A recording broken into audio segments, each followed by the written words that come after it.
राधे राधे, जय श्री कृष्णा। आज हम कार्तिक माह में सुनी जाने वाली कहानी सुन रहे हैं। किसी नगर में एक संपन्न साहूकार रहता था। उसके भरा पूरा परिवार था। 3 बेटे, बहू, पोते पोती, बेटी, जवाई, नाती नातिन आदि सभी बहुत खुश थे। एक समय कार्तिक माह में साहूकार की मझली बहू ने तारा भोज का निश्चय किया। उसने तारा भोज की कहानी अपनी सास को सुनने के लिए कहा तो सास ने मना कर दिया और बोली, मुझे अभी मंदिर जाना है, पूजा पाठ करना है। उसने अपनी जेठानी से कहा, आप मेरी कहानी सुन लो। तो जेठानी ने भी मना कर दिया और बोली, मुझे अभी खाना बनाना है। अब वह अपनी देवरानी से बोली, तुम तो मेरी कहानी सुन लो।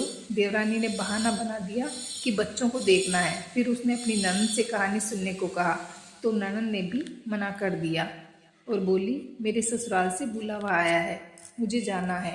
अब बहू बड़ी परेशान हुई, करे तो क्या करे। साहूकार का घर राजा के महल के पास था। बहू राजा के पास गई और बोली, आप मेरी कहानी सुन लें। तो राजा बोला, मुझे व्यापार देखना है, देश चलाना है। साहूकार की बहू निराश हुई और घर की तरफ लौट चली। रास्ते में उसे अपनी पड़ोसन दिखी जो पानी भरकर वापस आ रही थी। बहू पड़ोसन से बोली, आप मेरी कहानी सुन लो। तो पड़ोसन कहानी सुनने को तैयार हो गई। बहू और पड़ोसन ने मिलकर पूजा अर्चना करी, कहानी सुनी और आरती करी। पूरा महीना दोनों ने मिलकर यही नियम किया।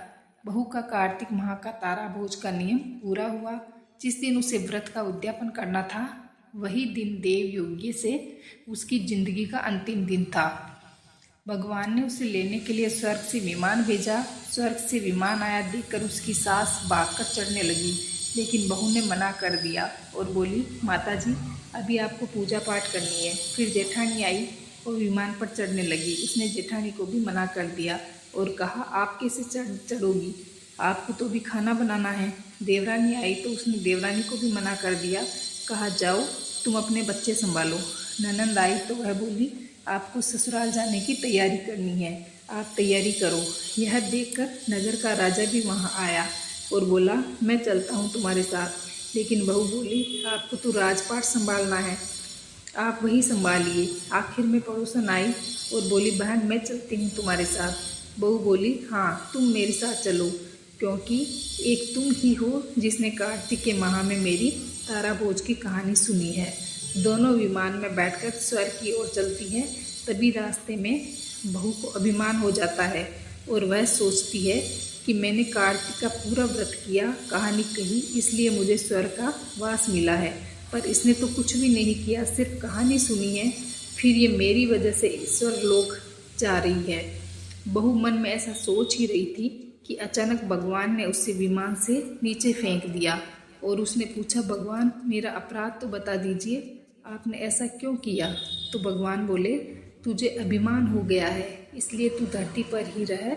आने वाले 3 साल तक तू लगातार तारा भोज व्रत करेगी, तभी तुझे स्वर्ग की प्राप्ति होगी। भगवान पड़ोसन को स्वर्ग ले गए, क्योंकि पड़ोसन ने बिना स्वार्थ के पूजा पाठ सच्चे दिल से किया था। अब वह बहू को अपनी भूल का एहसास हो गया। उसने फिर कार्तिक के महीने में तारा भोज का व्रत और पूजन पूरे 3 साल तक किया और अपने किए की भगवान से माफ़ी मांगी।